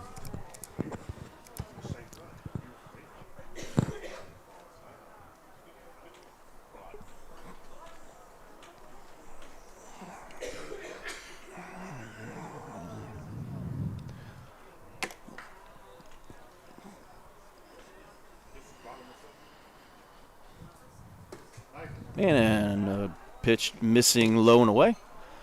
2-1.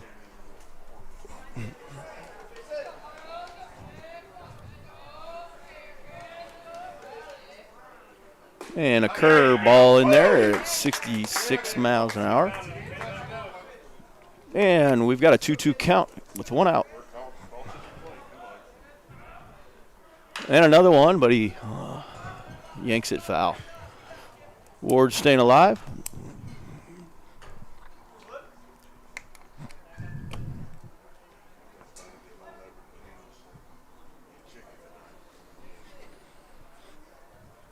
Fouled off again.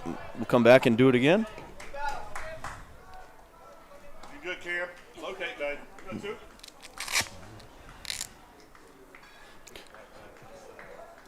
Down the last 4 strikes. And a squibber, a tricky play, and that's going to be an error at third, and we might end up, we do not have a play at second because he makes a smart decision, gets back to first. Good hustle by catcher Tyson to get down there. But that error will put the tying run on deck. Oceanside hoping for a ground ball double play. They got their starting infield back in there. And Thomas Martin at the plate. Swinging through the first pitch from Seabuck.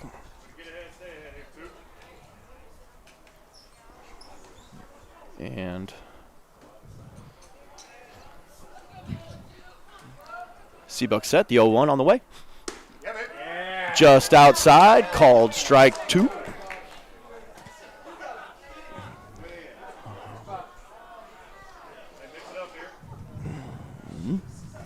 Some fans not happy from the Magnet side. And curveball strike 3. Nice little curveball there from Seabuck. We'll put 2 outs up on the board. And now the Raptors are down to their last out. Vishwa Veerswamy steps to the plate. And fastball, strike 1. As Veerswamy does a little bunny hop. Mad at himself for not teeing off, I think.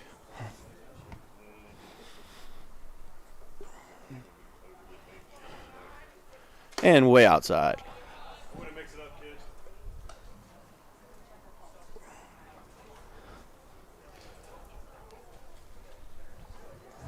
And the 1-1 count is on the way. Breaking ball, nice block, and no play as a runner does not advance. Nice play by Tyson. 2-1 count on Veerswamy.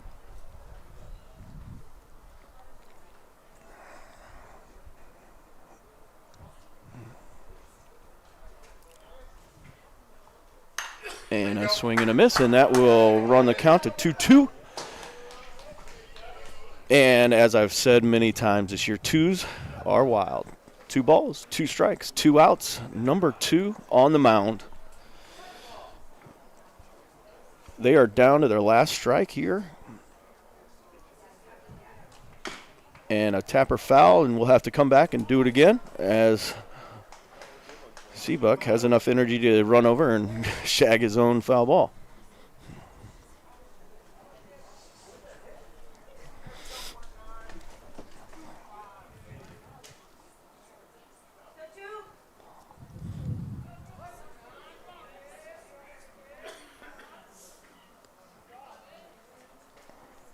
The 2-2 and curveball, strike 3, and that'll do it. And Oceanside will complete this thing with a 4-1 victory. Not what they thought was going to happen tonight, as I think the odds makers in Vegas had Oceanside a 17.5 run favorite. So Magnet covers the spread tonight. We're not sure who gets the win, but Aiden Brown with a nice little outing, punching out 8. Seabuck coming in, punching out another 4. And these Land Sharks take this game 4-1 to remain undefeated. And we thank you for tuning in, and we will be back with the next game Friday night at Hilton Head for these Land Sharks. Thank you for tuning in. I'm Torrey Tyson along with my sidekick, Rhett Brooks. This is Oceanside Baseball.